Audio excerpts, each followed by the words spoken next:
Welcome. In this video, I will show you how to enter the one-time boot menu on your HP OmniBook 7 Flip.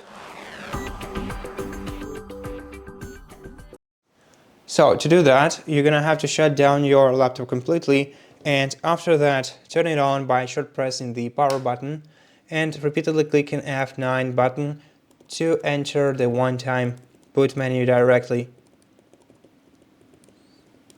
Once you see it on your screen, use these buttons, arrow keys to navigate here, enter to select the boot option, escape to restart your computer, F10 to enter BIOS menu, and that's it. So you're gonna see different boot options for your PC on this list. So if you have, for example, a USB flash drive inserted into your computer, you'll be able to choose it as the primary boot option for your PC, and if you select it, your PC will try to launch itself through your bootable USB flash drive.